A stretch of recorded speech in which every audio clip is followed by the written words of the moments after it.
Welcome to Oshkosh's EAA. Enjoy the videos and subscribe. Hi, this is Andy Miller from AOPA. I'm here with TomsAviation at AirVenture 2016, and a very, very great week that we've had here. And I was asked to talk a little bit about some of the things that AOPA is doing in the world of aviation.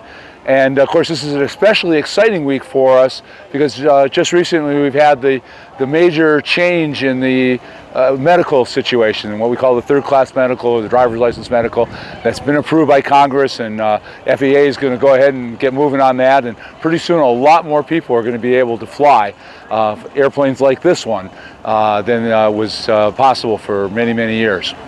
Speaking of this airplane, I'm the luckiest pilot around because I get to fly this one. It's just been assigned to me recently. This is actually, believe it or not, a 1981 Cessna 152. And AOPA wanted to help show people that you don't have to spend millions of dollars and spend hundreds of dollars an hour to fly airplanes. As you can see, this is just a gorgeous aircraft that can be operated in some cases for as little as $75 an hour wet. So we don't sell these, but we did it as an example so that people know that this is a part of flying. It's not just pushing buttons on GPSs and high technology. Sometimes it's flying low and slow and looking out the window and having a good time.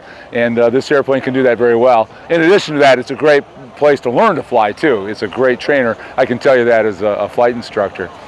This is one of a couple of things that we've been doing at AOPA to try to broaden the access to aviation. We, as a lot of folks in aviation, are very concerned about the fact that folks are not as interested perhaps in being a pilot as they used to be, or of taking care of airplanes as mechanics and of many air traffic control. So AOPA has created something called the You Can Fly initiative, which has a number of different efforts. All bottom line is that we just want more people to enjoy flying and be a part of that.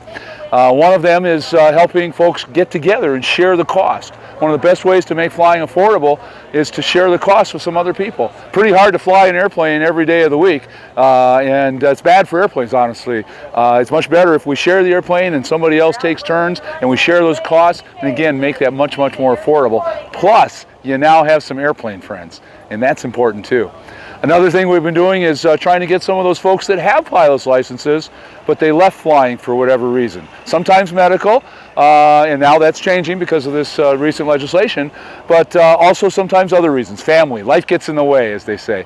So we have something called Rusty Pilots, where we'll help pilots get back in the cockpit. And one thing that's kind of important to know there is that you do not have to take another check ride. If you're a pilot and it's been even 20 years, you can still get back in the cockpit by going through a Rusty Pilot program, such as the one that we offer, and then sitting down with a CFI on an airplane and getting back to it. And we have a lot of people that have been having that great experience, and we're very glad to bring them back to aviation. Another big effort that we're working on is trying to help schools teach about science and math in maybe a little more exciting way than it's been taught in some of the old ways, at least the way I was taught when I was a kid. Aerodynamics and physics and things like that, I think, make a lot more sense when they're done in the context of aviation. And so we are developing curriculum in various ways that schools can use to kids. And even if those kids never become pilots or aerospace engineers or whatever, we hope that they're still going to think that aviation is a pretty cool thing, because we certainly think that's the case. And a lot of other great things that we're trying on that part. In addition, AOPA is the largest aviation membership organization in the world, and so pretty much all pilots know about us, and many, many pilots participate and make us the kind of organization that really advocates for general aviation.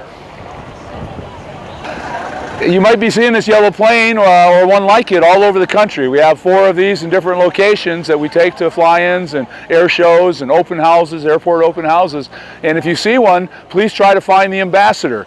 My name is Andy Miller, and I'm actually the ambassador for the Great Lakes here in Wisconsin and Michigan and Ohio and Indiana and Minnesota and Illinois. And got some colleagues in other parts of the country. And our only job is to help folks get involved with aviation.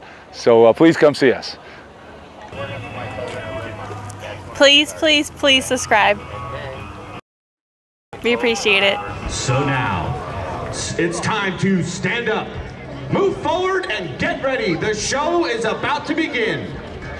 Ladies and gentlemen, I present to you the most feared aircraft in the world today, your United States Air Force's F-22 Raptor.